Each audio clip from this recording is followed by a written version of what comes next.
Hello and welcome to From the Backseat. I am your host, Ethan Haas, and I am joined today by my co-host. What up, guys? Clark back again. A little bit sunburnt today, went out and just got those UV rays, but overall we're doing good, a little bit toasted. You can smell some carne asada cooking outside, so I'm looking forward to that. But this show always has top priorities. Let's get into it. Well, that's good.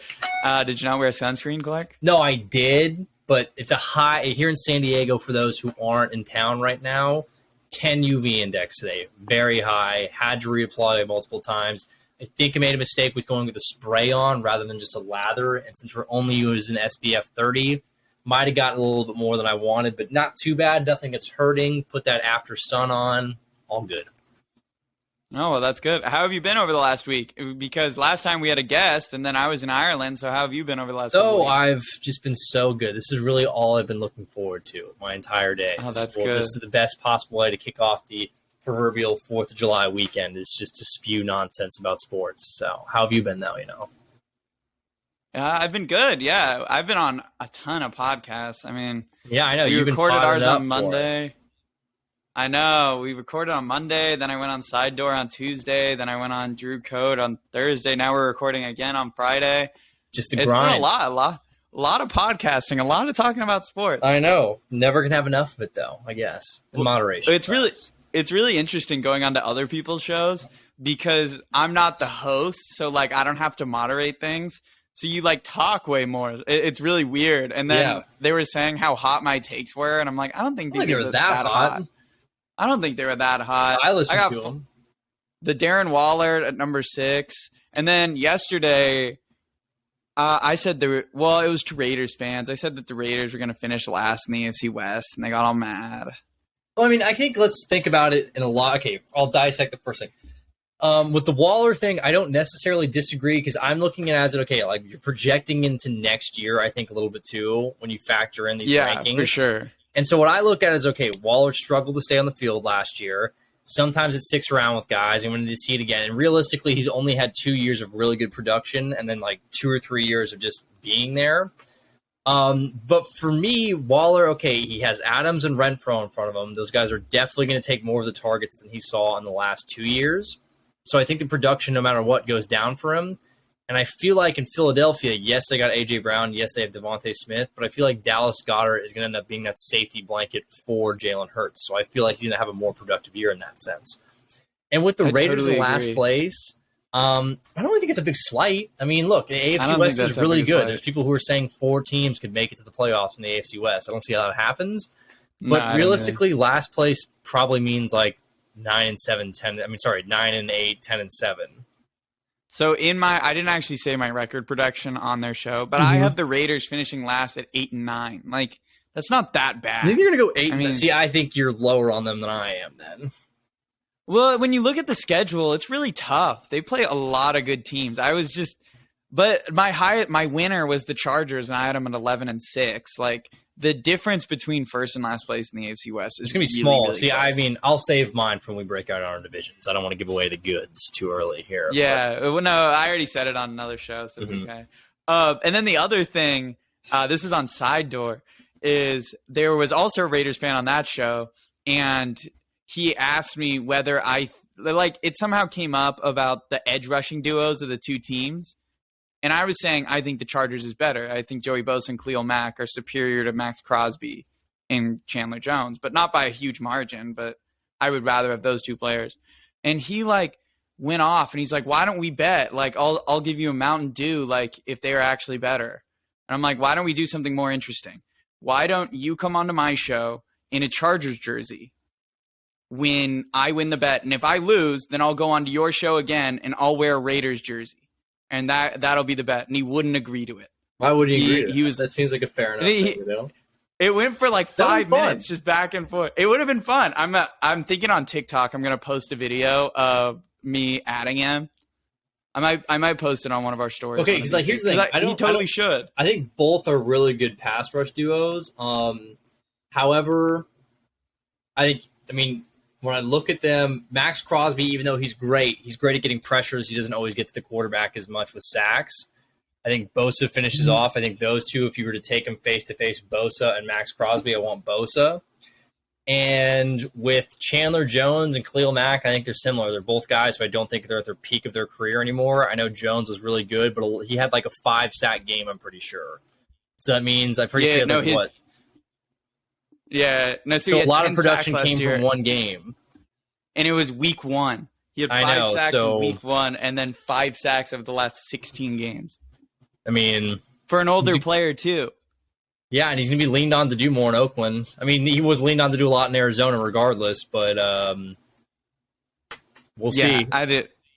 I mean, last year, I thought with the Raiders, I feel like everyone talks about the duo with, Max Crosby and Yannick Ngakoue. And for me, I was like, Yannick Ngakoue isn't actually that good at all. It's just Max Crosby you're worried about. And when the Bengals played them in the playoffs, Yannick Ngakoue didn't do anything. So it was just Max Crosby. Max Crosby's really good. I mean, I think Max Crosby. We'll probably do edge rusher rankings at some point, but I think Max Crosby is actually better than both Bosa and Mac. I would probably have him higher. Disagree, but that's okay.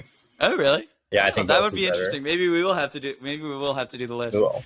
But speaking of lists, so today this is our Thursday show, but we're recording on Friday because of all these different podcast appearances I've had to go on. Which is a huge honor, by the way. I'm not saying that as a slight, like, oh, I had to go do these things. No, it was great. It was great to go on to your shows. I really enjoyed it, Side Door. I really enjoyed it, Drew Code. Go listen to them if you haven't listened to them. But before we get into it, I have one shout out. I'm just pulling it up. So, Clark, how about you tell us about your day for a second? Why I pulled this up? You want me to spew on about my day? Yeah, let's hear about your day. Hopefully. Well, and then we won't be shouting out him anymore because he said goodbye to us after. Oh, Chargers season? We lost a follower today, folks. A gentleman by the name of Chargers season did not like the fact that I could name 15 players in which I would take over Keenan Allen at this point. Wait, why not? Why when I post? Why don't you say it aloud and I'll add him and I'll post it on our story? No, we don't need to add him. We don't need to add him. We don't need to add him. He's had enough. I guess when someone disagrees with him, it's time to go hide in the corner. We can't have a civil. I don't even think it was that. I didn't even say anything that mean. I was just like, we definitely could name 50. He's like, oh, I'm done with you guys because you disagreed with me. Like, I'm sorry. Well, but he was also mad about something in a different comment section. No, he was mad because he said Joe Burrow had a generationally bad playoff run, and I'm like, you did watch Ryan Tannehill and Kyler Murray in the last playoffs, right? And I was like, he was just mad that I wouldn't admit that he was just garbage, and then he went back to basically saying, okay, he was just good. And I was like, okay, so we went from generationally bad to good in 4 comments. That's what we went to. So, I mean, it was just stupid. But, good for him. Sorry. Hate to lose your Charger season. Wish he'll come back someday, bud. But I guess we can't. But speaking of lost followers, we have one follower we really want to shout out. And so this was a huge honor for Clark and I. Yesterday, this review was posted on Apple Podcasts a long time ago, but I use Spotify, so I'm not really checking Apple that much. So this comment was left by Giants_tunes. That's his TikTok handle. If you want to go follow him, check him out. He left us this really great review on our show, which just came out of nowhere. It was really cool for Clark and I to be able to read that and hear that you guys actually listen to the show, and it's crazy. So one milestone you guys don't know is you saw on TikTok we had 1,000 followers, which is huge. Under a month, 1,000 followers. That's crazy. We have a video with 55,000 views. Another one with 25,000 views. Everything's going well right now. But the biggest thing is our last episode of the show was our most listened. Yeah, so thank you guys for tuning in. Exactly. Most listened to show. That is such an honor. There were so many of you that listened to it and enjoyed it. That is so cool for us to be able to see that. So thank you to each and every one of you. And of course, the huge shout out goes to Giants Tunes. So I'm going to be shouting out these reviews from now on. So if you leave a review on our Apple Podcast, I'm going to start checking these. I will shout you out on the show because you deserve so much praise for taking time out of your day to write nice things about Clark and I, which we probably don't deserve. So thank you so much. And Clark, I don't know if you've listened to the Drew Code show yet, but they had huge praise of us. They were saying we added your podcast into our usual rotation, and all we do is basically listen to Colin Cowherd. Dang. We're some small creators that appreciate it. I know. Huge shout out to you guys cool. too. Yeah. It is cool. They come on their show the other day. I just had some other stuff. Yeah. But like I said, next week I'll definitely be on there for sure. It'll be a ton of fun. So yeah. So let's get into our actual show today, which is top 10 uniforms. So Clark and I wanted to break the mold a little bit of these player projections, especially because I did tight ends on Side Door, which I posted on TikTok today, if you want to go check it out. So we're going to get into top 10 uniforms. And so we're doing 5 from each league. So 5 from the NFL, 5 from the MLB. And we're also, instead of an honorable mention, we are doing the absolute worst in those leagues. So, Clark, what do you want to start with? Should we go top 5 and then worst, or should we just get the worst ones out of the way? The worst ones out of the way. They need their time in the sun. All right, so let's talk about it should be the worst uniforms in the MLB. Who do you think has the worst uniform? So I think this one's fairly obvious. Unfortunately, as they are a division foe of my team, I have to look at them quite often. It's a team that I actually think back in the 90s had one of the best uniforms, I think, when they won their World Series with a famous run shot from Luis Gonzalez to win them against the Yankees. But unfortunately now the Arizona Diamondbacks have the worst uniforms in Major League Baseball. They are an eyesore of all eyesores. They have switched the color scheme around so many times. They have a hat that features one of the cartoonists that looks like a Jungle Book snake that they have on there now. It looks so silly and unintimidating. They have pants that change, that have different colors running down the side. Not only is this aesthetically unpleasing, but it's frankly hard on the television to watch every single time I tune in for a Padres Diamondbacks game. Again, it's a shame. If you go back and look at the 90s Diamondbacks uniforms and when they wear the throwbacks that have the pinstripe and the turquoise and the gray, or the white, it looks fantastic. It looks like a team identity. Unfortunately, now it looks like it's something that you would find in a cheap Walmart and just throw on. It looks like it can be made by an off-brand creator. But unfortunately, it's the Diamondbacks' real uniforms. And for the players who are part of that organization, they have to wear it every day. That's unfortunate in its own right.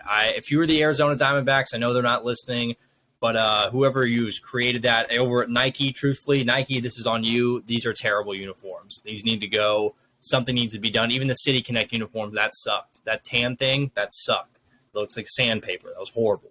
So Arizona Diamondbacks, congratulations. You have the worst uniforms in baseball. I guess, worst at something.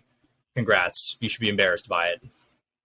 Okay, so I always feel like that's what I was about to say. So I always feel like we go into these and we feel like we're going to be wildly different than one another. Mine is also the Diamondbacks. Yeah, the Diamondbacks. It's bad. So in my opinion, the worst uniforms in the MLB is by far the Diamondbacks. Yeah. The Diamondbacks are so ugly to look at. The giant the fact that it doesn't even say Diamondbacks, it just says D-back on the front, and the D is like huge on the chest plate, and then there's nothing else on it besides for that. You already said it. It looks like a Looney Tunes snake. Everything about their uniforms are bad. Their hats are bad. No one wears, if you're not from Arizona, no one puts on that ugly, rattle skin A thing. No one outside of Arizona wears those hats. They are ugly. They're gross to look at. People that are Dodger fans wear the LA because it's just LA. Even if you're not a Dodgers fan, you're wearing a Los Angeles fan. Mm-hmm. If you're a Padres fan, you're just wearing the SD.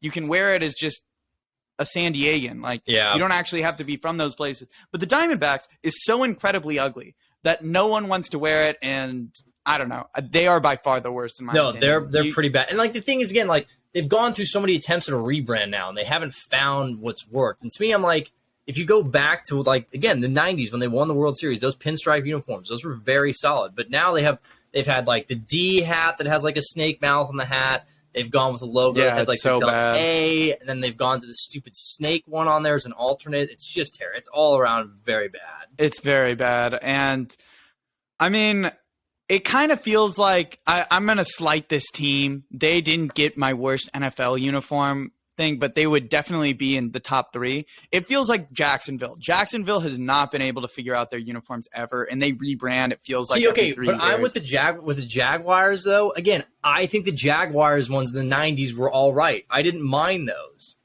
No, I thought they were okay, but that's what I'm saying. It's the same with Diamondbacks. Every redo they do now, the uniforms are gross. The color scheme is gross. I swear, if we were just saying worst uniform of all time, I would have a hard time leaving out those mustard yellow color rush they Jaguar wore. ones, yep. Yeah, those were so bad. And then Blake Bortles was standing under center wearing those things. The boat, man, the boat. Yeah. Oh, Duval County. Yeah, Duval County. Oh, okay, well now we got me? the baseball. I want to know your football worst one. Although you might have just leaked it a little bit there if we had an all-time. No, it's not. So I thought about it. My worst is a new uniform. Oh no! If we have the same one, is it the Atlanta Falcons? No, it's not. It's not. It's not. Oh, okay. Mine is the Atlanta Falcons, that gradient one. It's pretty bad. The one where it goes from red to black is so incredibly ugly. I don't know why they created that. I don't know who thought that was a good idea, but those things are so bad. If I were Kyle Pitts going into the draft last year, I would have considered just not playing for them just for the fact that, because you'd have to wear those. And think about, like, a part of it is to sell your uniform. That's how you make extra money. You get licensing off. Yeah. Who are buying those besides for Falcons fans? The one. If you're not, they are so bad. They are so ugly. Well, I think one thing too is really telling is that everyone's super excited for the Dirty Bird ones to come back, and people are like, "Oh, just wear that every game. Just wear that every game," because your current ones are so bad. They're so bad. But that makes me curious. So yours isn't the Falcons. What is yours? Mine is a recent rebrand, and again, please don't get mad at me. Wait, can I take a guess? Yes. Is it Cleveland? No, it's not. I actually think Cleveland's is okay. I don't mind Cleveland's too much in some extent, except you were just saying don't get mad at me. So don't get mad at me, New York again. Please don't get mad at me. But I think it's a New York I think team. the Jets have the worst uniforms in the NFL.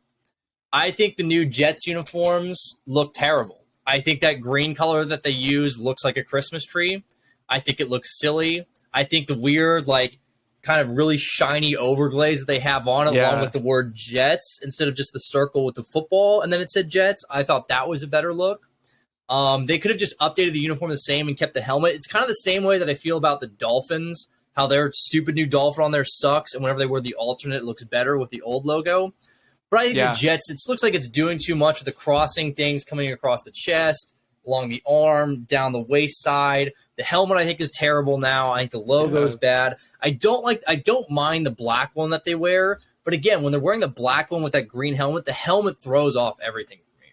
So I know it was a recent reband, but I think what they should have done instead of actually putting it into production is Nike should have taken those plans, incinerated them, and figured out something else, because I think those Jets uniforms are absolutely atrocious and should not be worn.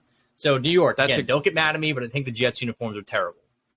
That's a great one. I didn't think about those, but I will say I don't mind the all black ones as much. Fine. It's those green ones green that are and white. really bad. It's just like the green and white is really bad. I'm talking about when they wear the uniform set where the complete top is all green. I mean, the white ones aren't great. No, but I think the all Christmas green tree ones are way. The all green's terrible. Those are the ones I'm really thinking about. bad. Those are really bad. You're right. And then the weird line across the middle. No, I don't like the line at all. I don't like the whole, like, I know it said Jets before, but this is like a weird oversized along the side of the helmet that I'm just like, I don't like it. You're totally right. Those are really bad. Well, and it's like chrome. It's like chrome, it's but not like the natural, chrome. Like just shiny helmet. It's some sort of different texture on there that I'm just like, that's a good one. They should left that one in the drafts, bud. Don't be taking that one out and putting it in production. So that's pretty good. All right, so let's get into top 5 best uniforms. So we've talked about the trash. Top 10 uniforms, I thought.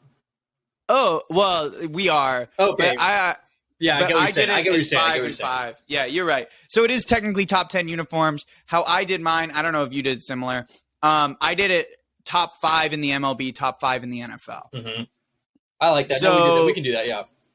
Okay, cool. So how about we alternate between them? I'll let you start off. Since we started with the MLB, why don't we continue on with the MLB? So what is your number 5 best uniform in the MLB? My number 5 one, I think this one's very underrated. And again, I want more specific on the ones that I'm talking about. But for me, the number 5 uniform in Major League Baseball right now is the Minnesota Twins baby blue and red alternate that they wear often. Those are good ones. I really like that uniform. I don't know specifically about what it is. It catches me. Again, I'm kind of a sucker for baby blue, maybe back to the Chargers days where I really liked the powder blue. Again, spoiler, maybe a little bit on that in the NFL ones, but I think it's a really good look. I think combined with the red, it really does well. And I think it shines, especially when they play like day games on the afternoon. It just looks really crisp, looks really clean. And I like it, with Minnesota, with the Twins right across it with the big T lettering. I think, too, with the patch that they have with the two guys shaking a hand, I think it looks really, really good. Nothing too crazy, but I think the color scheme works really well. It's similar. I was between that and then the Cardinals, who also have a very similar baby blue look at number 5. Yeah. So for me, I have the Twins as the 5th best one with that alternate in baseball right now. Oh, that's pretty good. I like that one. I didn't put the Twins on there. One I put as my number 5, which is really recent, is I love the Angels City Connect uniform. Angels one is good. I do like it a lot. I think their City Connect uniforms are better than their usual uniforms. Mm-hmm. They should actually just make those their full time. I would probably say the same thing about the White Sox City Connect. I like the Southside uniforms. I actually like a lot of the City Connect uniforms, but the Angels is my favorite. I think the color scheme's really nice with the red and the white. Mm-hmm. I think it looks really clean. It represents Southern California really well. Mm-hmm. I just think they did a great job. So that's my number 5. Yeah. What about your number 4? Who you got at number 4? So at number 4, I couldn't do a list without the San Diego Padres. My number 4 is San Diego Padres. It's going to be the brown with the lining of the yellow. Those are my favorite. I think those are the best. The brown and gold is a classic color scheme. Of course, famous for its days back in the 70s, but it's made a great resurgence, and I think it looks great on Fernando Tatis, Manny Machado, all those boys out there. Mm-hmm. Not Eric Hosmer, because he should not be on the Padres anymore. No shot. Eric Hosmer, if you're listening to this, get the hell out, bud. I hope we trade your ass. Yeah, you should be DFA'd. DFA'd immediately. You should be DFA'd. But yeah, I think the Padres uniforms are really clean. They're really cool. They are way different than every other MLB jersey. They are by far the most different. And I think they work really well. They're the only team that I can think of that uses that color scheme. So I think just for creativity and uniqueness, they got to be on a top 5 list. Yeah. So for me at number 4. So who's your number 4? Well, for me at number 4, I went with a team. It's more of a blue blood team of Major League Baseball. But I think a team that has constantly very good uniforms, whether we're white, blue, red, an alternate, a throwback, that would be the Atlanta Braves. I think the Atlanta Braves have very good uniforms. Wish they would change their mascot. And I wish they would stop with the chop. But that's a different conversation. However, I do really like Atlanta's uniforms. I think they look very clean. I think the Atlanta across, I think the color scheming, I think red, white, and blue is a very hard thing to mess up. I think they've done a really good job. And especially, I like their old alternate that they typically wear too. I think that looks very well. I think overall the historical part of it combined with just the crispness and the cleanness of it, I think is why I have them as the 4th best in Major League Baseball. Yeah, that's great. Yeah, they're great uniforms. They're really classic. Mm-hmm. I totally agree. They need to change their mascot. Definitely need to stop chopping. The chop and the cowl thing is a little bit. I could do without. It's a little much. I could do without. All right, so my number 3 is I had to go with a classic, another blue blood team. It's a staple of the MLB, and there's a reason for it, and that's the Chicago Cubs. Mm-hmm. I think the Chicago Cubs pinstripes are just a classic jersey. It's very simple, but it works really well. The Cubs logo on their chest looks really good. There's not much I could add to about the Cubs uniform. They're just really simple. They're really easy. I could have went with the Yankees as this kind of team, but I like blue's my favorite color, so I got to give the oust to royal blue, and I think their logo is really cool. I like the bear on it. The bear with the so I got the Cubs at number 3. Yeah. Number 3, I went to a team that you briefly brought up. Again, New York fans, while you did hate me probably a little bit again for my comments about your city and maybe what I just said about the New York Jets, although it's completely valid and everything I've said about your city it makes valid. sense, yeah. I have the New York Yankees at number 3. I think the New York Yankees, again, from watching them for a long time, seeing them in the postseason quite often, not recently winning anything, of course, there is something about the pinstripes that does certainly stand out. I think it's a very classy look. Even the just away grays, it just calls back. It's something that I think touches on just a historic piece of baseball. They haven't ever changed it. They should never change it. I think it looks great. It'll continue to look great. It's a classless look, much like the Cubs in some sense. For me, I have them at my number 3 spot. Yeah, I thought about putting the Yankees there. I decided not to. I mean, to be quite honest, they're kind of boring, but that's what they're meant to be. They were made in They're the just a classic. early 19. I think there is something. Yeah, I mean, I think they always it's look just great like the on TV Cubs. to me. I don't know. To me, they always look great on TV. So I just I would agree. No, totally makes sense. All right, so my number 2. It pains me to say this, but it's got to be the LA Dodgers for me. No. I'm not talking about all those all blue ugly monstrosities Those that they wear. almost made worse than baseball. Those almost did. Those are really bad. Those are really ugly. I'm not gonna lie. terrible. I'm talking about the classic white top. I think they're just classic uniforms. Their logo's really clean. It looks really good on the hat. But on a total tangent, those all blue ones are absolutely horrid, and they should never put those on. The fact that they wear those sometimes is absolutely disgusting. But their actual uniforms are really clean. They're really nice. Their logo looks good. It represents LA well. There's a reason that they're the second most popular team in the league. And yeah, I mean, I like their uniforms. It's also, I'm biased. I live in LA now, so I see the hat all the time. Keep that bias I got down. the Dodgers at 2. Yeah. Yeah. So, no. So my number 2, again, I'm going back to the big metropolitan world of New York. I'm going specifically. This is specifically. I like New York Mets jerseys overall. However, the New York Mets made a fantastic decision last year, bringing back the black alternate uniform. I think that black alternate New York Mets uniform looks so good. And again, maybe it's because I'm a sucker for black and orange. I think it's a hard combo to kind of mess up. That blue with the black and then the orange looks very clean. I think it looks so good when they play on Sunday Night Baseball, even though I usually hate watching those teams play on Sunday night because they usually end up playing the Phillies and just killing them, so it's bad TV. But I think those uniforms look so good. A great decision by the Mets to finally bring them back. Really, the credit goes out to like Marcus Stroman for pushing that, who's not even on the team anymore. But Stroman pushed that. I think that is such a good look. They're my number 2 best uniform in baseball. Nice. All right, so drum roll, please. My number 1, definitely not your number 1. It kind of surprised me when I was looking at the. So I have the Miami Marlins. No, wait. So, you have the Marlins at number 1? They're new ones? I know. Yeah, I like them. You think the Miami Marlins uniform is the best one in baseball? Yeah, I really like them. You're the only person that's ever said that. I know. When I looked at them, I'm like, do I really believe this? But looking at them, they're really cool. The City Connect uniforms with the sugar really ones, thick, yes. My sugar. Those City. are really nice with the deep red and the really wide pinstripes where it says Marlins.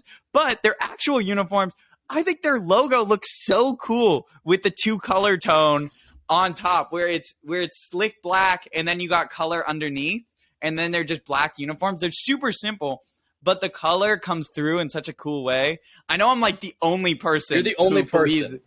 Only person. I'm like the only person. Okay. But I really like them. Okay. I will say this. If we were discussing, I actually had until we put down that we're just doing current ones. I would have agreed. The Florida Marlins, when they were the Florida Marlins, those uniforms are great. I'm talking these ones. These were great uniforms. Along with, where is it? This is when JT Realmuto wore them as a throwback. Those are great uniforms. The current ones now, it's unbelievable. I think you're the only person who's ever going to say that. I know. I like them. I don't know why. I just really like that 2-tone look. I think it's not the gray ones. I like the black ones. It's only the black ones are like, don't get me wrong. I think the Marlins have a good uniform now, but just the best one in baseball. All right. That's different. I think so. I think it's just because it's the only one quite like it. Like, I think with baseball uniforms, they're so simple, and the Marlins it's still simple, but it has a little bit extra to make it interesting. I don't know. I don't know why I really like them, but I really like them. All right, let's do your number 1. What's your number 1? All right, so my number 1, maybe this will surprise people too, but it's a long-standing franchise. They have a great alternate. They have, I think, very clean uniforms, home and away. I think the color scheme that they line up is quite good. Probably one of the better ones in baseball that goes underappreciated.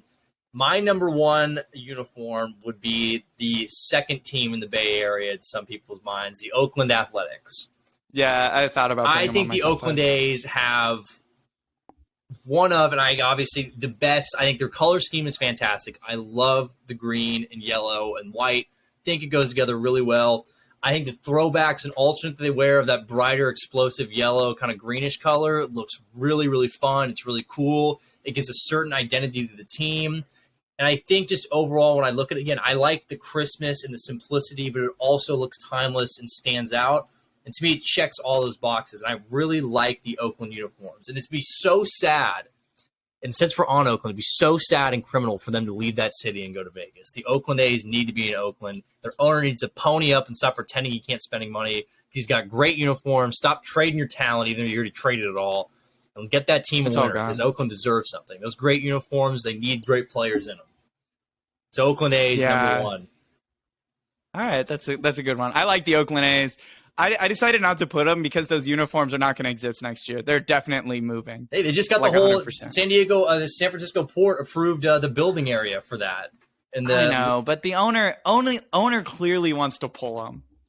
I know he does, but I hate that. That owner, he's like, he's such an idiot. I hate him. I always forget his name, but I hate the Oakland A's owner. You stupid idiot. Stop trying to make that team leave. Yeah. All right. So let's hop over to the NFL. Let's keep this moving because we still got a couple stories we want to get to after this. So let's get over to the NFL. I'll let you start. You started. Okay, so I'll start. Yes. So my number 5 team is one that is near and dear to us both, and it's not the Chargers. It's the Cincinnati Bengals. I really hated the Cincinnati Bengals uniforms when that picture came out of the orange. And once they were put on, I think they looked really good. They're really simple. Yeah. I mean, in that picture, they looked like the Bears uniforms, but once they were put on, they looked much better. And there's something to be said, the classicness of their helmet. Their helmet is so cool. The tiger stripes over the top makes them look clean.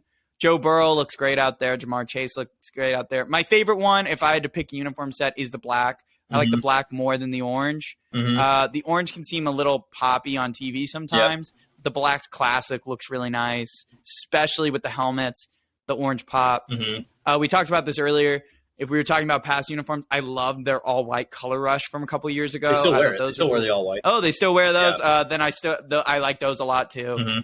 So that would be my number 5 team. Yeah, actually, that's the exact same one that I had slotted. I had the Bengals at number 5.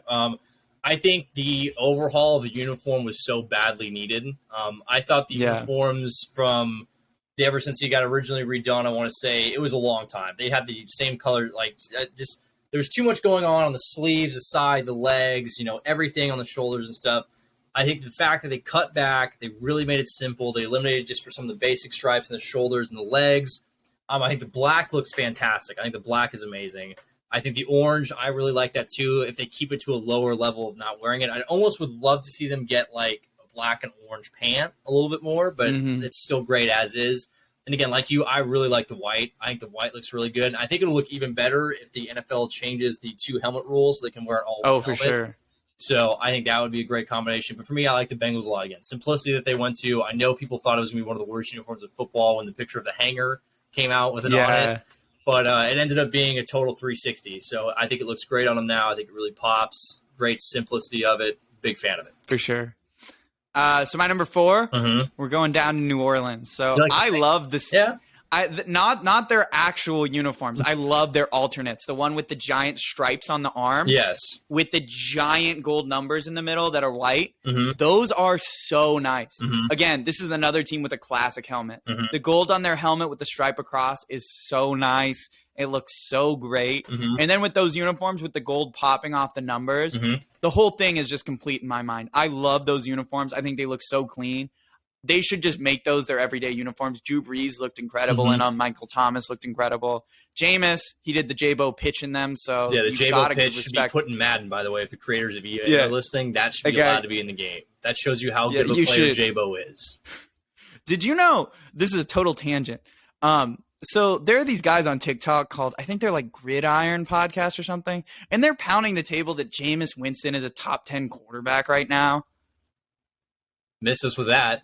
Missed that. Yeah. I don't look. I like Jameis Winston. I'm higher on the Saints than a lot of people are because I think the Saints are going to make the playoffs. I think J-Bo will be a part of that. But to throw around the idea that he's in this top 10 conversation right now is just foolish. He hasn't been there the Just last couple of foolish. years. I mean, he had a great start to last season. I'll give him that, tip the cap to him. But he got hurt. You can't put him in there if he only played like 6 games. It just can't happen. So, and I know people are like, oh, what about Russell Wilson? Well, Russell Wilson has a pedigree of it, coming back, and same with Lamar. Like, I'm putting these guys over just Jameis Winston, although I think he's going to have a very solid year this year. I mean, again, Jameis Winston is the same player who had a 30 for 30 season. Yeah, it's a hard one to let go out of the mind. But he had a great start to the year last year. Way more efficient. I think he'll be good this year. So, but it won't be with Sean Payton. That'll be the interesting thing. Yeah. All right. So who's your number 4? So my number 4, my number 3 were very hard because they're both reasons that I really like them are pretty much the same thing. But my number 4 was the Philadelphia Eagles all-black alternate that they wear. Oh, those are nice. I think that looks, again, it goes back to like a black and a green. I think it looks so good with the eagle wings on the side. That was more of a moose form, what I just but you get the point what I was trying to do. Yeah. But I think it looks really good with the white accent on the wings. I think the all-black looks really, really good. I think, again, the slight green, the forest green they have on the legs and the shoulders itself, too, looks fantastic. I think all put together is one of the best ones. And I think, too, for me, what I really like about them is that the Eagles play on Sunday night, and they do wear that. Like, they occasionally play on Sunday Night Football, but I feel like when they do, they wear that uniform, and it looks really good. It looks really, really good. So I'm a fan and a sucker for the All Blacks, so the Eagles would be my team at number 4. I think it's a great look. That's nice. Yeah. All right. So my number 3 is probably another really controversial one. But I don't know. You kind of alluded to that you like these uniforms. Mm-hmm. It's the Miami Dolphins alternates, the stripes on the side, not the throwbacks. Yeah, that's it. Those are nice. I love the Miami. I love those uniforms. Again, this is another uniform. I don't understand why they don't wear every game and they wear their real ones because their real ones just aren't good. They're not very good. They're just not good. That blue is, I don't even know if it's a blue. It's like a blue greenish turquoise kind of thing. It doesn't work. It looks bad. But their alternates are really nice. I like the orange stripes on the side. I like the uniforms. I like the numbers. The helmet looks a little bit better, especially now that the helmet rule is changing, they'll be able to use their old helmet. Yeah, I think that's the huge which will be a huge bump.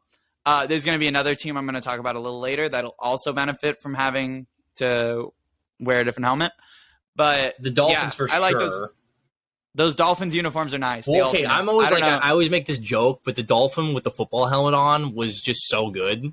And then they just put the weird mosaic, not mosaic, but contemporary Dolphin on there. I'm like, give me my Dolphin with a little football helmet on it. That's all I want. Give me the Dolphin with the football. Maybe I wasn't politically correct anymore. Who knows? But give me the Dolphin with the football helmet on, man. But honestly, on that point, the Jets should just make their logo a jet at this point. It would be so much more interesting. Like, have a cartoon jet holding a football. That would be so funny, and it would be way better. Anything's better than what they're doing right now in my mind. So, well, not anything. They can make it worse. But look at that hair right there. Good board. But ocean water right there. But I definitely think the Dolphins. I like those uniforms are great. The throwback to the Merino ones. Just need to go back to that full time for sure.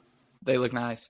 All right, so what's your number 3? So my number 3, again, I alluded to this. This is why I could switch between the 3 and 4, whatever. But to me, the Baltimore Ravens all black. I love that Baltimore Ravens all Those black. Are nice. I think not only does it looks so good on television. I think it's great to have the all black, but with the purple accent too, I think it really jumps out.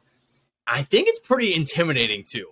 I think when people watch games and they're in Baltimore, I know they lost that game to the Titans, but I'm pretty sure they were all black in that playoff game. That place looked pretty scary. You got that whole place lit up, all black, all that. It just looks like a little bit of a Grim Reaper vibe. The purple mixed in. I think it's a lot of fun. I think it's a great look. I like the Maryland patch on the side too. I think it's a really nice touch for them. I think that's why it's my 3rd favorite. It's pretty easy for me there, slotting it at 3. Those are a good one. All right, so my number 2 is another controversial one. This is a recent rebrand from a absolutely classic uniform that I love. And this used to be a Color Rush uniform that they made their actual. That's New England Patriots. Oh, the throwback? I think their new uniforms that they wear with the stripes on the side. I love those uniforms. I do like those, I think they're really clean. Mac Jones looks fantastic in them. Damian Harris looks fantastic in them. They're just a classic uniform. It's a classic spin on what they were wearing. Mm-hmm. All they did was basically just take their Color Rush uniform, which was the all navy, added the stripes on the side, and it looks really nice. Their white away uniforms also look fantastic. They look intimidating in them. They look cool. It's simple. They're not ugly colors. Nope. It's easy to see. It's true to their name, the Patriots. It's red, white, and blue. They just work out. I really like them. They're simple. They're easy. They look really nice. Yeah. For me, who's your number 2? My number 2, again, I know I loved them more back in the day, but they abandoned the city because their owner's a total D-bag. The San Diego Chargers, you just can't get past those good old powder blues. I even love the Navy ones. LA Chargers. Well, I still call them San Diego. I won't acknowledge the Los Angeles thing. But I guess the Los Angeles Chargers, and no one even likes them there that much. The Los Angeles Chargers would have the second best uniforms in my mind. I think even the new ones they got, the powder blue still looks great. I think individually on its own, it's one of the best out there in total. I really like the navy blue too. I think the navy blue one is kind of an underrated uniform. I really like that. I think the all white looks great too with the pop of yellow that you obviously get from the Bolt. I think the logo itself, I think they have probably as a helmet the second best helmet. I think the Bengals, I still think is my favorite helmet, but the Chargers, the Bolt on there, that's a great logo. It's really hard to beat. I think it's a fun uniform, really crisp, really cool colors. And yeah, second best in my mind. Great. Just wish they was still in San Diego and not up in some other city. So yeah. So they're my number 1. They are number 1. It's hard for me not to put the Chargers at number 1. I get it. I did not like the uniforms when they were revealed, the whole new sets. But then once I saw them on players, they're so nice. Every single set is nice. As you said, the Navy is nice. I wish they could wear the accompanying helmet with it that they used to wear in the early 2000s. The Navy helmet with the Bolt, because those looked great. Those Navy ones are their throwbacks. Then they got the powder blue, which is their homes, which are just absolutely classic. Only team to wear colors like that. The yellow looks so good in it, the white. And then their all whites are classic. They're actually probably my favorite because of the outlining on the blue on the numbers. Yeah, I think so. Actually, for Father's Day, I bought my dad a white Herbert's jersey. Yeah, that's what I bought him for Father's Day. And then on top of it, their color rush uniform is great too. The deep royal blue with the yellow accents. I don't know. I think top to bottom, every single one of their uniforms looks so clean. They look so nice. It's hard for me to put a team that has 4 uniforms that are all great and they all look good. And years on years, they keep improving the uniforms. I think they've never really looked bad. I think they've always looked good. They've always looked clean. Yeah, I love their uniforms. The Bolt is such a nice symbol. On the helmet, it looks great. There's not much more I can say. They're just nice uniforms. All right, so who's your number 1? Number 1, pretty simple for me in some regards. I think it looks fantastic, especially the new white alternate that they came out with and started rewearing just, a throwback to their old uniforms.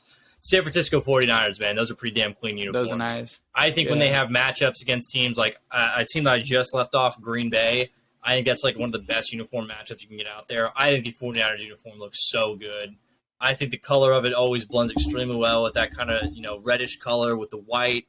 It's just great. I mean, they had those black ones. I don't think they wear those anymore, just maybe rarely, but I still even like those. Rarely. But specifically the more ones they started wearing recently, and I think we've more in the playoffs, the all white, I think that's such a good look. I love that. It's like one of those things, again, it's timeless, but it looks so great even on guys now. It's definitely my number 1 for sure. Yeah, those are great. Those are great uniforms. They do wear those black ones because I remember. Yeah, they've worn them a couple times, but I like those. I think they look good. I mean, they're not too crazy of a different look. I think they look fine. Well, no, totally. Well, what I was going to say is I remember they wore them because that's when Nick Bosa planted the flag on Baker Mayfield. Yes. They were wearing the black uniform. The Niners uniforms are so nice. Debo looks great in the white. I like the white more than the kind of gold ones. Yeah, but I love the 49ers uniforms. They're so classic. And again, if we're just talking about a team that strictly represents where they're supposed to be, the 49ers. They have one of they have one of the best slogans. They have one of the best logos. 49ers, that represents the Bay Area so well. It's so cool. It's hard not to be a fan of the 49ers, especially in California. Yeah, they're fun. They're a good team. And they're fun. Debo's so fun. I mean, we're big fans of Debo. So. Except for Debo not signing some kid's ball because it had a 49er logo on it today. I was like, what the heck was that, dude? Did that actually happen? So stupid. That's so funny. But before we move on to our next story, so Clark and I have a couple things to discuss. I do want to say, I just checked TikTok, and Clark, one of our videos is blowing up. Which one is it blowing up? The Would You Rather. We're up to 15. we were at Yeah. I mean, we were talking about this extensively yesterday. Me, you, and our buddy Cole, who refuses to come on the podcast. Yeah, Cole, come on the podcast. Jesus Christ. But we were talking about it yesterday. I mean, those. Yeah, I don't want to give away who the players are because obviously you got to go check out the TikTok to see who it is. But it's not the easiest debate. It's more of a thing to see of like what you want, what you're looking for. So it's really a preference. Yeah, I mean, I think you can't. I'll say these are both really good players. Yeah, and I think we're not slighting. No, we're not slighting either one. I think if the question was like, who you would want moving forward, the easy answer would be easy. But it's right now and who you think is better. And it's obviously two very good guys who just do two dramatically different things for their teams. So for sure. And honestly, if you were to put him on a different team, you'd need the role available for each of them. Oh, for sure. Because, like, I'll say player A would not fit on the Chargers because of Mike Williams. And player B would not fit on the Bengals because of Tyler Boyd. Yeah. So if that's a hint to who these players are. We've had a lot of people actually get the answer right, and there's also been a lot of people who got the answer wrong. Like there was a gentleman who was on here I replied to. We had people guess. A lot of people think player A is either Terry McLaurin or Mike Evans, which I think kind of shows you just how good player A actually is. And even though there's some people who have people hate player A, they act like he's not top 30. They're ridiculous. Yeah. So the top 30 thing, the Game Day NFL, whoever that idiot was on there, that bozo suggested this player isn't top 30. If we're throwing around names, people think it's Terry McLaurin and Mike Evans. That should tell you a lot about how good player A is. For sure. So and the other one is people think it's Jamar Chase. Yeah, so that should be like, okay, that's who that player is. Let's think about where player A ranks among top 30 guys. Also, if you think that that's how good player A is, you must think player B then is a top 10 wide receiver because player B's stats are very comparable. And if you're guessing that's Terry McLaurin or Mike Evans, you must then have a really high opinion because that is not the conclusion I take away.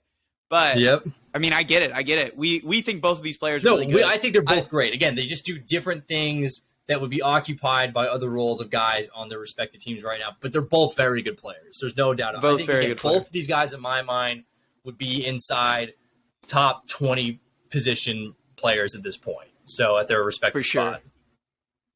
All right, so let's move on into our show. For the ending, our last 15 minutes, we are going to stay in the city of Los Angeles because both of our stories come from LA. Drama is actually brutal. One of these stories comes from about 10-minute drive from where I live. So we're going to start off with probably the bigger story out of the two. The second one is just more fun, and if we get to it, we get to it. If we don't, we can talk about it later. But we got to talk about the breaking news of college football has been absolutely turned on its head. USC and UCLA are now switching to the Big Ten, leaving the Pac-12 with basically no powerhouse in their Southern Division. The biggest team left is Oregon, but it sounds like Oregon wants to. Stanford's there too. I mean, there's Cal as well, but in the landscape of college football, it's been gutted, no doubt. It's been gutted. Taking away USC, as much as USC hasn't been relevant, they are still a powerhouse school. Lincoln Riley was their head coach. They were getting recruits from everywhere to leave for the Big Ten and travel across the country. And this is going to be my take, is lunacy. I can't believe that this is happening in college. I can't believe they're stripping the West Coast of its enshrinement as a part of the college football landscape. I mean, growing up, the Pac-12, as much as it wasn't the best division, it still had a place in college football. Yeah. There was always a playoff team coming out, whether it was Oregon, whether it was USC, whether it was Stanford. I mean, these teams were big deals, and now to see the UCLA and USC just get stripped from it is kind of sad as a person that lives on the West Coast. Yeah, I mean, for me, like, look, they still are they're still West Coast teams. They're just going to they're going to play in the Big Ten. Here's what I'll say about it for both UCLA and USC. I know it was a financial move. And again, I think we're focusing more on this conversation in a lot of ways in football in terms of how they perform. Yeah. So I think UCLA, they'll perform well. They're both good basketball programs, decent. I mean, historically good baseball programs, softball programs quite good. They'll easily run those conferences respectively. I don't know if it's just for football or not. I'm assuming it's for all athletics. However, I assume so too. In the world of college football, USC and UCLA, be careful of what you've done. You are not near the top dog in the Big Ten. You are not close. These are teams that love to play nitty-gritty, physical, get-in-your-face football at the offensive line and the defensive line. And for me, I think when I look at it, I know Lincoln Riley's got these guys. I know they're a talented group, but guess what? Now half of your games you're flying out to places like Michigan, Ohio. You're going to Pennsylvania. You're doing this every other week, and it's going to get freaking cold. So when you have to bear down, I'm just warning these two schools, I think you're going to get punched in the mouth early on. So performance-wise, totally. I don't know if I would have done it. I think they had for USC your easy ticket into the playoff every year by winning the Pac-12. I know the Pac-12 tends to eat each other every year. Someone else will just beat someone. But, man, as it sits right now, USC, I don't see you beating Michigan. I don't see you beating Ohio State. I don't know if you can beat Penn State. I don't know if you can beat Wisconsin. There's a lot of teams in there I don't know if you can beat right now. So we'll see how it goes. But I'm just shocked, too. I'm like you. I don't know why the shakeup is to this. And I feel like for the Pac-12, the question becomes, are they one of these Power 5 conferences now? And who do they turn to add? I'm guessing they'll try to get San Diego State and Boise State to come in there. That would make the most logical sense, just based off of size and performance of the athletics. But now your best teams in the conference are Oregon and Stanford, I would say, overall. Oregon State, obviously very good at baseball. I mean, you could also be talking about the Washington Huskies, maybe. Washington, but still, overall, it's not. It loses good. so much. Again, I will say this again because it's truly how I feel. UCLA and UCLA leaving the Pac-12 is absolute lunacy to go to the Big Ten. I can't believe, just like you said, to travel all the way across the country every week, besides for their rivalry game against each other, they're going to be traveling to the Midwest. And as it gets cold, round playoff time, they are going to have to play Ohio State or Michigan. Yeah. And both of those teams love to run the ball and just punch you in the mouth over and over again. Mm-hmm. Michigan State is not going to be a rollover. No. Michigan State is always good. Penn State is always good. Wisconsin's always good. Iowa's always good. Wisconsin's another one. Yeah, there are so many teams. There's a lot more teams now in the Big Ten that are going to be ranked each year than there are currently in the Pac-12. I mean, I get it from the Big Ten's point of view, because now you could actually talk about that they might rival the SEC. I mean, maybe if by overall play, I think it'll be close. I think it's still the top dog in college football right now, no matter what, would be. Oh, for sure, Alabama. For sure, they're still the top dog. But from a pure conference wise, all of these teams in there, especially because we're seeing rumors that they still want to expand up to 20 teams, that Oregon's going to go too. If Oregon leaves the Pac-12, the Pac-12 probably isn't even a Power 5 conference anymore, and we just have 4 main conferences. Well, I know, but I think that's the thing that I'm kind of worried about with this whole situation is I'm worried that in some regards, to a lot of college sports, you're kind of ruining it. I mean, it's clearly they want the cash from it they're going to get, but it's a weird realignment that we're now doing, and it's just you used to have the reason you were close to these regions, you have these rivalry games. Now it just feels like all these two teams are just leaving to go somewhere else, and it feels like a weird shakeup that I don't really truthfully want. I still want the West Coast, the Northeast, and you have, the Southwest, and you have the East Coast with the ACC and stuff like that. It's just, I don't know where you draw the line with it, and I don't think there will be a line ever drawn. It's just clearly this is the road that they want to go down. So, well, and the other thing for USC is not only did they just make their schedule way harder, they're still going to play Notre Dame every year. So that's another ranked team that they're going to have to add on to Ohio State, Michigan, UCLA, all of these teams. Lincoln Riley better fucking win. He better win. If he doesn't, USC's going to fire another coach if Lincoln Riley doesn't start winning. Because I know it's not right away. They have a couple years, I'm assuming, obviously, before they go over there. But Lincoln Riley, if you get over there and you start getting just thrashed, see ya. USC fires coaches like no one's business. It's going to be crazy. So, but let's move on to our last story. Let's wrap this up, and let's go over to Clark's favorite team. Oh, yes. There is one thing before we start, and this is a TikTok trend that's happening right now. Have you seen the She's a 10 TikTok trend? Have you seen that Yes, before? Of course. Very familiar. So Clark, if she's a 10, but she's a Dodgers fan, what's her rating? Block the number. 0. Oh, man. All right. No, I'm just kidding. It really didn't matter. She's into baseball. She's probably still a 10. So all right. She's just a Dodgers fan. So now let's get into the story, and that's Freddie Freeman. Freddie Freeman recently had his homecoming to Atlanta, to which was a very emotional moment for him. It was really nice to see him actually enjoy baseball for the first time. But apparently, the stuff that has come out about his agent is absolutely insane. So Freddie Freeman had this very emotional press conference, and then the next morning, the news wakes up that Freddie Freeman had fired his agent. And so this led to, is he not happy? And basically what the tweet said was he fired his agent because he wasn't happy with the contract situation, which he just signed a mega deal, 6-year deal with the Dodgers. And so as the details roll in, basically what happened is Freddie Freeman, back during the offseason, was given an initial offer by the Braves. He decided to explore other options and didn't take it because his owner said that there was a bidding war. But the only other bidder was the LA Dodgers. And so the LA Dodgers submitted their proposal, which he inevitably took, and the Braves countered it. But his agent never told him about the counter offer to go back to the Braves because his agent knew he would accept it. So, Clark, what were your original thoughts on this story? This to me is like just the wildest thing to happen in terms of a baseball story like this that I can even recall.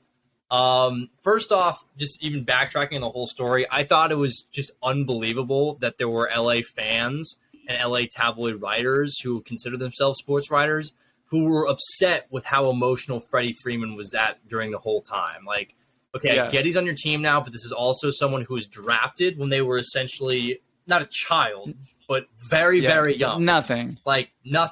Spent years in this system, spent years in this organization, won something meaningful with this organization, had carried it in a lot of ways on his back through a lot of, years. So how they could won a championship. How could you possibly have that be your reaction as someone like, oh, I'm upset that he's emotional about it. Like, get over it. It's like, it's crazy. But I can't believe in some ways that this is even like this is true. It's so hard to believe. It doesn't. How is this is his agent. These are the people representing him.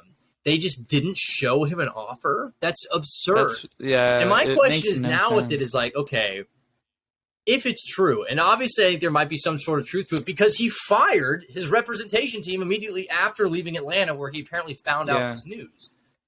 So to me, I'm like, what does Freddie Freeman do? If everyone knows Freddie Freeman, if he doesn't want to be there, would there be a scenario possibly where he goes, I won't play, trade me back to Atlanta, and Atlanta is they're into it because I think they know their fans and they want to win now again, and they do a swap. Okay, we give you Freddie Freeman, you give us Matt Olson, you take on Freeman's contract. Would that ever happen? I wonder if something like that, because I think this, to me, at some point will become something that maybe hurts the Dodgers locker room. If a player doesn't want to be there. Well, so that's the thing. This is where I think something's getting lost in the story. I don't think it's that Freddie Freeman doesn't want to be in LA. I just think it's clear he would rather be in Atlanta. But I don't think it's like he hates being a Dodger. I don't think he hates being a Dodger either. But don't you? I just think he would rather be in Atlanta. Yeah, but don't you think if you were his teammate and you knew he would rather be somewhere else? You're kind of this guy bugs, dude. He doesn't want to be here. It's because it's not. He's not saying he doesn't want to be here, but it sounds like it, and it feels like. I get what you're saying, but he's probably their best player right now. I feel like he is. I feel like you really can't complain. I get that you might be like, oh, this is such a distraction, but he's playing so well for them. Now, the only way that a trade back to the Braves would work would be a swap for Matt Olson, because it was heavily noted during the offseason. The Dodgers were also trying to trade for Matt Olson. They wanted Olson before the Braves made the trade because they thought Freddie Freeman was going back to the Braves, just like everyone else thought. So, yes, that swap would make sense. I don't think it'll happen. No, it's more of a pipe dream than anything else. It's something that could just be conjured up to think about, but does it make sense? Maybe. it is a crazy situation. It's wild. I mean, I feel bad for Freddie Freeman. I do too, because if it's really true, then he got screwed out of what he wanted, which is being a Brave his entire career. Well, and I assume the counter was higher money. He probably got screwed out of money, too. I don't know if it was maybe higher. I actually think it would probably been a little bit lower, but just knowing Freddie Freeman, I bet if he thought they were even in the ballpark, he was going to take that number. Yeah, I think he would have been there. And I honestly think if you asked the Dodgers, they probably would have rather gotten Matt Olson. Well, probably because that's who they were pursuing originally. If you look at Freeman's contract right now, at some point Freeman will slow down significantly, and they're going to be paying it the last 2 or 3 years. But it's the Dodgers, and they don't care because they have infinite amounts of money. It won't bother them. So, I mean, they're going to trade for Juan Soto in about a month. So no, they're not. Don't say things like that. It just feels like inevitable. Well, at this point. It feels like it will happen, but I don't need to think about it right now. I can think about it down the line. Yeah, it's just we're talking about the Dodgers. And they have an infinity gauntlet of just crazy players. If we're going to just briefly touch on that, I would say Juan Soto to the Giants would make more sense. Yeah, we'll see. We'll see. But we'll stay on topic. Yeah. Yeah, the Freddie Freeman situation is crazy. Wild. Feel bad for him. Feel really bad for him. And I think it's funny though in some ways. I think it's to watch Dodgers fans lose their mind. Just like, oh my god. Yeah, Dodger fans, come on, stop being like, oh, if you don't want to be here, we don't want you. Yeah, he's your best player. Like, relax. Best offensive player right now. I know Mookie Betts had that hot streak in there, but the guy who's been easily your most consistent hitter is Freddie Freeman. Yeah, I mean, relax. Like, give him if relax, you want, please. but that would be stupid. So just relax. He's your best player. He's playing really well. Yeah. Yes, you signed him to a lot of money, and it seems like he doesn't want to be there. But again, even though it doesn't seem like he wants to be there, he's still producing at an elite level. Yeah. He's still playing very well. The distraction is not getting to him. The distraction does not seem to be getting to the Dodgers because the Dodgers are still really good. They're not playing as well They've this year. Slowed down, but they're still fine. No, they're good. They're very good. They're fine. Yeah, no, they're fine. All right. So that has been our show for the day. Thank you for listening. Thank you for enjoying us. Remember, you can find us on all major platforms. Make sure to rate. Make sure to review. Any review that gets put up with a 5-star review, we'll make sure to shout you out. Make sure to follow us on TikTok, like, comment, follow all of our videos. We've been doing pretty well over there. Continue the momentum. Clark and I are really happy with it. Over on Twitter, we actually changed our handle to Backseat Pod to make it a little bit easier for you guys to find us instead of the numbers. Just a little bit easier. Go follow us there. Go like our tweets. We're still putting out stuff. We didn't even talk about it, but earlier today, the Brogdon trade was pretty good for the Celtics. Oh, yeah. Tweeted out about that if you want to go see my thoughts on the Brogdon trade. We just started an Instagram. That's also Backseat Pod. So go follow us there. Go see what we're posting. We're pretty much just going to be posting our TikToks as reels over there just to get wider net audience. So if you want to go support us over there as well, go ahead. And then I also put up what our Reddit is. If you want to know our comments, I'm commenting on Reddit. Reddit is my actually most used social media. Now I'm using the Backseat handle. So if you want to make sure to message me, see what I'm posting, what I'm upvoting. If you want to go harass me for being a Chargers fan, you're welcome to. Feel free to do that. Yeah. So again, thank you for listening to the show. It is such an honor that we have so many of you listening. And yeah, thank you so much. Yeah, appreciate it, guys. See you next time. See you next time.